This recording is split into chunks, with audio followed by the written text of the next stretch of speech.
தமிழக வெற்றி கழகம் சார்பாக டிசம்பர் 4ஆம் தேதி சேலத்தில் பிரச்சாரம் மேற்கொள்ள அனுமதி கோரி மனுவானது அளிக்கப்பட்டிருந்த நிலையில் தற்போது காவல்துறை தரப்பிலிருந்து பதில் அளிக்கப்பட்டிருக்கிறது. சேலத்தில் வேறு தேதியில் தமிழக வெற்றி கழகத்தின் தரப்பில் பிரச்சாரம் மேற்கொள்ள காவல்துறை அறிவுறுத்தல் வழங்கியிருக்கும் அண்மை தகவலை நாம் பார்த்து வருகிறோம்.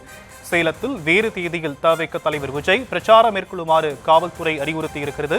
அது குறித்த அண்மை செய்தி விவரங்களை முடிய செய்தியாளர் சிலம்பரசன் வழங்க நாம் கேட்கலாம். சிலம்பரசன், காவல்துறை வேறு தேதியில் நடத்த சொல்வதற்கு என்ன காரணம்?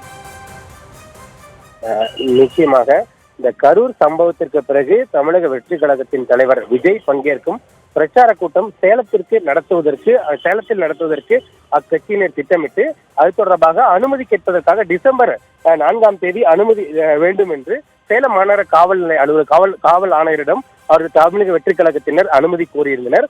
இந்த நிலையில் டிசம்பர் 4ஆம் தேதி இந்த அனுமதியானது தற்போது கொடுப்பதற்கு வாய்ப்பில்லை. வேறு தேதியை கேட்குமாறு அவர்கள் தற்போது காவல்துறையினர் அறிவுறுத்தியுள்ளனர். குறிப்பாக டிசம்பர் 3ஆம் தேதி கார்த்திகை தீபம் என்பதால் சேலம் மற்றும் சேலம் சரக பகுதியில் இருந்து செல்லக்கூடிய காவல்துறையினர் இந்த திருவண்ணாமலை சென்றுவிட்டு 4ஆம் தேதி தான் இந்த பகுதிக்கு வருவார்கள். பிறகு 5ஆம் தேதி அவர்கள் ஓய்வெடுத்து விட்டு 6ஆம் தேதி பாபர் மசூதி இடிப்பு தினத்தை ஒட்டி பல்வேறு பகுதிகளில் இந்த பாதுகாப்பு பணியில் ஈடுபடுவதற்கான அவர்களுக்கான அந்த பணியானது இருக்கிறது. அதன் காரணமாக இந்த 4, 5ஆம் தேதி அனுமதி கொடுப்பதற்கு கொஞ்சம் சிக்கல் இருக்கிறது. உங்களால் தேதி மாற்றிக்கொள்ள முடியுமா என்ற ஒரு கோரிக்கையானது, அதே போன்று ஒரு அறிவுறுத்தலும் தமிழக வெற்றி கழகத்தினருக்கு சேலம் மாநகர காவல்துறையினர் இந்த அறிவுறுத்தியுள்ளது. ஏனென்றால் தேதியை மாற்றி கொடுத்தால் உடனடியாக அது பரிசீலிப்பதாகவும் அவர்களுக்கு அறிவுரை வழங்கியுள்ளனர்.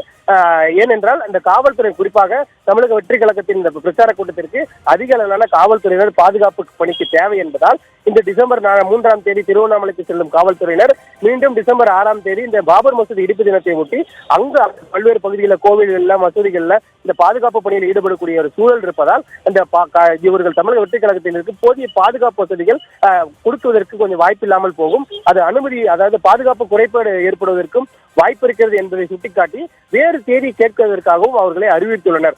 இதனைத் தொடர்ந்து இவர்கள் சேலம் மத்திய மாவட்டத்தில் பார்த்திபன் இது தொடர்பாக காவல்துறையினர் கூறிய கருத்து தொடர்பாக அவர்களை தலைமையிடத்தை பேசி தெரிவிப்பதாகவும் அவர்கள் குறித்து அறிவித்திருக்கிறார். தொடர்ந்து தலைமையிடம் பேசிவிட்டு டிசம்பர் 4ஆம் தேதிக்கு பிறகு டிசம்பர் 6ஆம் தேதிக்கு பிறகு மாற்று தேதியை அவர்கள் தெரிவிக்கவும் வாய்ப்பு இருக்கிறது.